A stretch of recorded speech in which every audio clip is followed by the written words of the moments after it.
আজকে আপনারা জানেন আমরা এই বাংলাদেশকে একটি সুখী সম্মিলিত জাতি হিসাবে তৈরি করার জন্য আমাদের নেতা জনাব তারেক রহমান দিন রাত পরিশ্রম করে যাচ্ছে। উনি কি একাই পরিশ্রম করলে কি সম্ভব? আমরা যদি ওনার সত্যিকার ওনার নেতৃত্ব বিশ্বাস করি, শহীদ জিয়ার আদর্শের সৈনিক হই, তাহলে আমরা সকলেই আমাদের কর্মের দ্বারাও ওনাকে আমরা সহযোগিতা করব। তাই প্রিয় ভাইয়েরা, প্রিয় বোনেরা, প্রিয় জাতীয়তাবাদের সাথীরা, আপনাদের কাছে অনুরোধ, আমরা এমন কিছু করব না যার মাধ্যমে সাধারণ মানুষ কোনো অবস্থায় আমাদের আচরণে ব্যথিত হয়। আমাদের এইটি সর্বপ্রথম আমার অনুরোধ। বিএনপির নামে, ছাত্র দলের নামে, যুব দলের নামে, কৃষক দলের নামে, মহিলা দলের নামে যেন কোনো আমরা অপকর্মে লিপ্ত না হই। তাহলে কে ক্ষতিগ্রস্ত হবে? আমাদের নেতা জনাব তারেক রহমান। উনি এই দেশের মানুষের জন্য দিন রাত, ভাগ্যের উন্নয়নের জন্য দিন রাত পরিশ্রম করছে। তাই আমি সকল নেতা কর্মীর প্রতি আমার উদাত্ত আহ্বান, আমার জোরহাত অনুরোধ, আমরা এমন কিছু যেন না করি যার মাধ্যমে আমাদের দল তথা আমাদের নেতা মাননীয় প্রধানমন্ত্রী জনাব তারেক রহমান ক্ষতিগ্রস্ত হন। আপনারা জানেন, আজকে আপনারা লক্ষ্য করবেন বিভিন্ন ধরনের আজকে একটি জান্নাতি গ্রুপ আমাদের নামে বিভিন্ন প্রকার প্রপাগান্ডা চালাচ্ছে, তালকে তারা তিল করছে।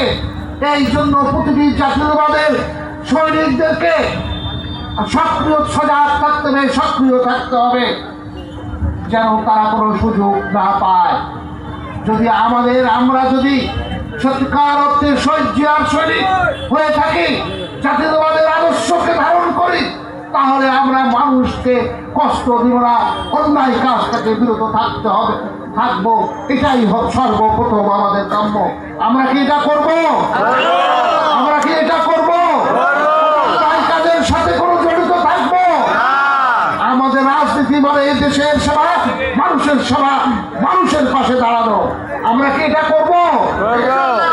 তাই আপনাদের কাছে আমার উদাত্ত আহ্বান, প্রিয় ভাইয়েরা, প্রিয় জাতীয়তাবাদের সৈনিকরা, প্রিয় জনাব তারেক রহমানের নেতৃত্বে যারা আমরা বিশ্বাস করি, আপনারা যদি ওনাকে সকল প্রধানমন্ত্রী দেখতে চান, তাহলে আমরা এই কাজগুলো থেকে বিরত থাকি। তাই আপনাদের কাছে আবারও আমার অনুরোধ, বিরত অনুরোধ, আমি বারবার বলছি, বিরত অনুরোধ, জোরহাত অনুরোধ, আমরা অন্যায় কাজ থেকে বিরত থাকি। কারণ আমি আগেই বলেছি, একটি তৃতীয় শক্তি আমাদের মাথার উপর এবং বিভিন্ন প্রপাগান্ডায় সব সময় দিন রাত ব্যস্ত। তাই আমাদেরকে সজাগ থাকতে হবে। শুধু তাই নয়, আমি এই পার্বতীপুরের প্রতিটি আপা, চাচি সকলের কাছে উদাত্ত আহ্বান জানাবো, আপনাদেরকে এই গ্রুপ, এই বট বাহিনী বিভিন্ন মিথ্যা আশ্বাস দিয়ে বিভ্রান্ত করছে। বিএনপি একমাত্র দল এই বাংলাদেশ স্বাধীন হওয়ার পর থেকে এই মহিলাদের উন্নয়নের কথা বিভিন্ন পরিকল্পনা গ্রহণ করেছিলেন। মহিলারা কিভাবে